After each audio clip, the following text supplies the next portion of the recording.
दोस्तों, क्या जानते हैं कि धरती पर रहने वाली माता गंगा के आखिर कितने पुत्र थे?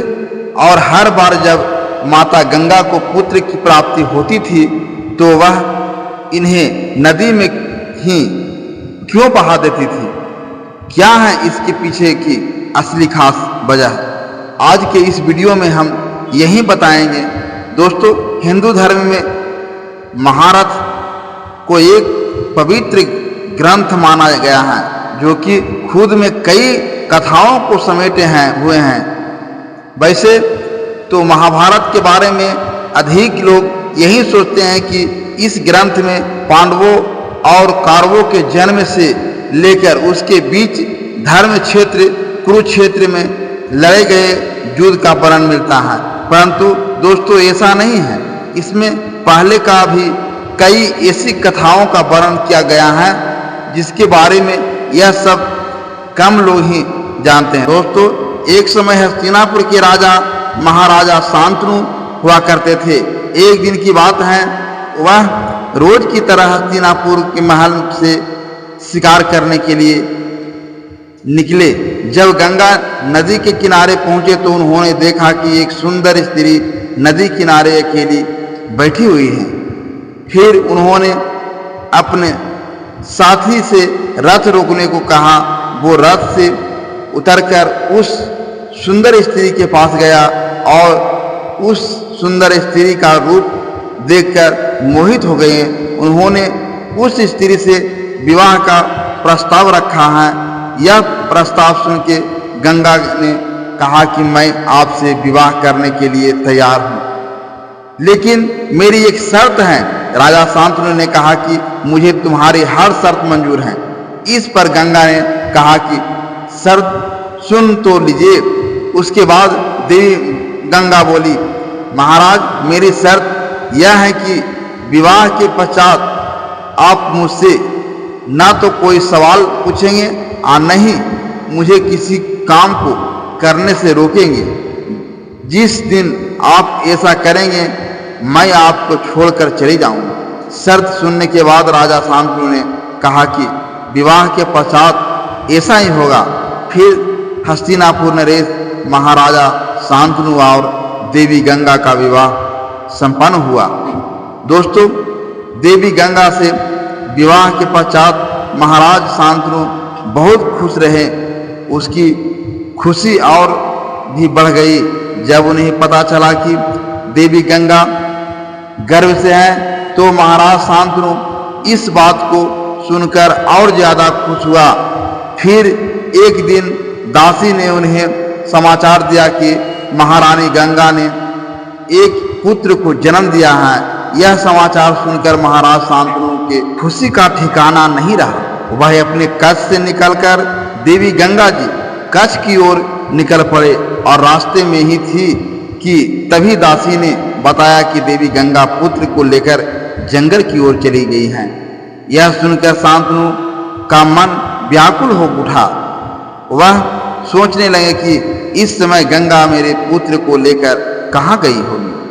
फिर वह देवी गंगा को खोजने निकल पड़े।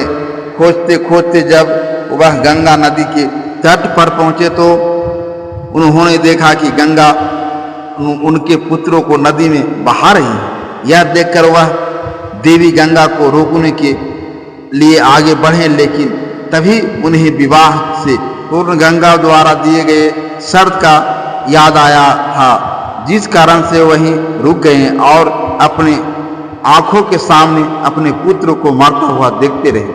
फिर दुखी मन से वह अपने महल की ओर लौट आए। कुछ समय बाद देवी गंगा भी हस्तिनापुर के महल में लौट आई, परंतु हस्तिनापुर नरेश का उनसे कुछ भी पूछने का साहस नहीं हुआ। और उस दिन के बाद महाराज अंदर से दुखी रहने लगे। फिर कुछ महीने के बाद देवी गंगा ने दूसरे पुत्र को जन्म दिया और इस बार भी दासी ने उन्हें आकर बताया कि फिर गंगा पुत्र को लेकर जंगल की ओर निकल पड़ी हैं।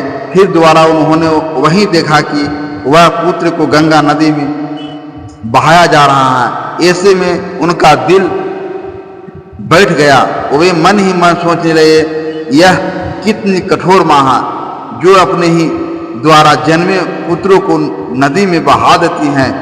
इसी प्रकार से दिन गुजरते गए और ऐसे ही करते हुए तीसरे, पांचवें, छठे, सातवें पुत्र को अपनी आंखों के सामने गंगा नदी में बहाता देखकर उनसे रहा नहीं गया।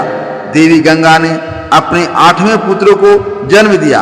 वह उसे गंगा के तट पर बहाने ले गई और इस बार महाराज शांतनु खुद को रोक नहीं सके और उन्होंने इसी बार गंगा को रोक दिया और उससे पूछा कि प्रिया, तुम ऐसा क्यों कर रही हो? तब देवी गंगा ने महाराज शांतनु से कहा कि महाराज, आपके सभी पुत्र जीवित हैं और सुरक्षित हैं। मैंने अपने पुत्रों को मारा नहीं बल्कि उन्हें महर्षि वशिष्ठ के श्राप से मुक्ति दिलाई है।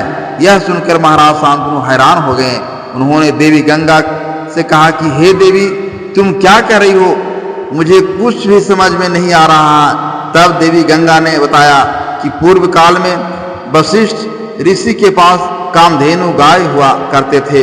कामधेनु एक दिव्य गाय थी और इन दोनों जिसकी चर्चा तीनों लोकों में थी, जिस कारण एक दिन 8 वसु ने उसे चुराने का विचार किया और फिर वह सभी व्यवहार ऋषि वशिष्ठ के आश्रम पहुंच गए और एक ने कामधेनु गाय को चुरा लिया।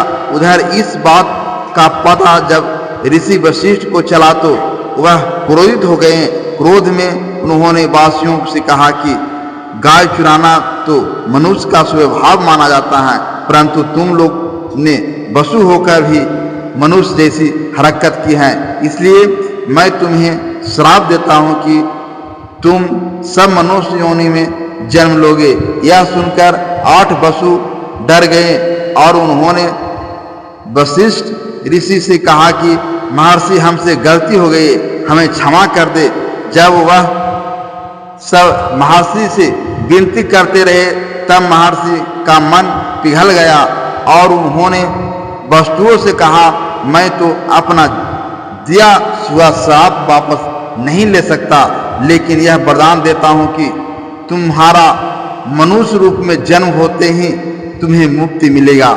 लेकिन तुम में से एक को अपने पापों का पश्चाताप करने के लिए लंबे समय तक मनुष्य रूप में पृथ्वी लोक पर रहना पड़ेगा। उसके पास ऋषि की बातें सुनकर वह सभी मेरे पास आया और उन्होंने मुझसे विनती की मैं उनकी माँ होना उन्हें स्वीकार करूं और उसके बाद से ही मैं उनकी माँ बनी और मैंने धीरे धीरे करके 7 पुत्रों को नदी में फेंक दिया और उन्हें मुक्ति दिलवाई। ऐसी 8वां पुत्र है जो श्राप के कारण मुक्त नहीं हो सका है। कई साल बाद एक दिन महाराज शांतनु गंगा नदी के किनारे घूम रहे थे। उन्होंने देखा कि एक युवा अपने तीरों से गंगा नदी के बहाव को रोक रहा है, जिस कारण गंगा नदी का पानी सूखने लगा है। फिर मैं उस युवक के पास गए, उसे गंगा नदी के बहाव को दोबारा बहाव करने के लिए कहा, लेकिन उस युवक ने ऐसा करने से मना कर दिया, जिससे दोनों के बीच में युद्ध जैसी स्थिति उत्पन्न हो गई। देवी गंगा प्रकट हुई और महाराज शांतनु से बोली कि महाराज, या आप कहीं पुत्र देवव्रत हैं, इसलिए शास्त्र का ज्ञान शुक्राचार्य द्वारा प्राप्त किया है, अस्त्र शस्त्र का ज्ञान परशुराम से प्राप्त किया है। यह महाप्रतापी है और मैं इसे आपके साथ हवाले कर रही हूँ। और गंगा वहाँ से चली गई। फिर महाराज अपने पुत्र के साथ हस्तिना महल लौट आए और कालांतर में यह देवव्रत अपनी प्रतिज्ञा के कारण भीष्म कहलाए थे। दोस्तों, गंगा के 8वें पुत्र थे भीष्म और कहा जाता है कि यह वही भीष्म पितामह है जो अपने ही कुल के विनाश के साथ साक्षात थे। दोस्तों यह भी कहा जाता है कि इन्हें अपने द्वारा ही इच्छा मृत्यु का वरदान प्राप्त था।